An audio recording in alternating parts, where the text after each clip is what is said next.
اہم ترین بات یہ بھی ہے کہ حضور پاک صلی اللہ علیہ وسلم کا اختیار اور شان ایسی ہے، جو چیز معنوی ہے یعنی دکھتی نہیں، محسوس نہیں ہوتی، اس کو حضور جسم کی شکل دیتے ہیں، اور جو جسم کی شکل رکھتا ہے اس کو غائب فرما دیتے ہیں۔ معاذ اللہ، یہ کوئی جادوگری کی بات نہیں ہے، پیارے آقا کا معجزہ ہے۔ جادو شیطانیت سے ہوتا ہے، معجزہ رب کی قوت سے ہوتا ہے۔ یہ فرق ہے جادو اور معجزے میں۔ جادو باقی نہیں رہتا، معجزے کا اثر باقی رہتا ہے، چاہے انسان کے دل پہ باقی رہے یا ہواؤں فضاؤں میں باقی رہے، مگر معجزے کا اثر باقی رہتا ہے۔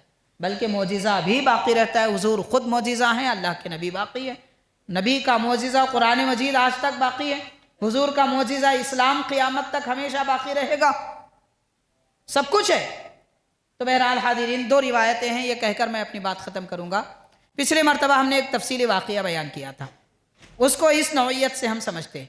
حضور پاک صلی اللہ علیہ وسلم تشریف لے جا رہے تھے، ایک خاتون اپنے بچے کو لے کر آئی، عرض کرنے لگی اس پر کوئی بلا ہے، کوئی مصیبت ہے، اور وہ بلا ہم کو بھی ستا رہی ہے۔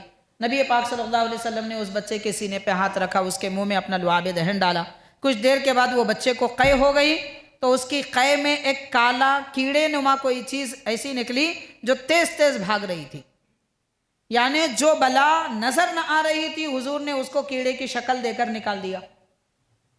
جو محسوس نہیں ہوتی حضور اسے محسوس والی، جسم والی بناتے ہیں۔ جسمانیت کو معنویت کی شکل، معنویت کو جسمانیت کی شکل دینے کا اختیار اللہ تعالیٰ نے اپنے نبی سرور دو جہاں صلی اللہ علیہ وسلم کو عطا فرمایا ہے۔ اب دوسرا واقعہ، حضور نبی پاک صلی اللہ علیہ وسلم حضرت عائشہ صدیقہ رضی اللہ تعالیٰ عنہ کے گھر تشریف لائے، وہاں پر ایک ڈھال رکھی ہوئی تھی جو جنگوں میں استعمال کی جاتی تھی دشمن کا حملہ روکنے کے لیے۔ وہ لوہے کی ڈھال تھی، اس ڈھال پر چیل کی شکل و صورت اتری ہوئی تھی، چھلی ہوئی تھی، کندہ تھی جسے کریدا گیا تھا، سٹیکر وغیرہ لگا ہوا نہیں تھا۔ نبی پاک صلی اللہ علیہ وسلم نے فرمایا کہ جس گھر میں جاندار تصویریں ہوتی ہیں وہاں پر اللہ کی رحمت نازل نہیں ہوتی۔ یہ فرما کر حضور نے اس ڈھال پر اپنا دست مبارک پھیرا، صورت شکل چیل کی بالکل غائب ہو گئی، نام و نشان باقی نہ رہا۔ ایسا نہیں ہے کہ اسے چھل دیا جائے تو ذرات گر جائے، کوئی اثر باقی نہیں تھا، مگر چیل کی شکل و صورت غائب تھی۔ جو جسم کی کیفیت رکھتی ہے حضور اسے معنوی بناتے ہیں، جو معنویت والی شے ہے اس کو جسمانیت عطا فرماتے ہیں۔ اتنا اختیار پیارے آقا کو اللہ تبارک و تعالیٰ نے عطا فرمایا۔ حاضرین کرام، اب یہاں ایک اور بات سمجھنے کی ہے۔ دیکھیے، جس مقام پر، جس گھر میں، کسی بھی مقام پر جاندار تصویریں ہو وہاں پر اللہ کی رحمت کے فرشتے نہیں آتے۔ لیکن افسوس اس بات کا ہے اتنا شعور نہیں ہے ہماری قوم میں۔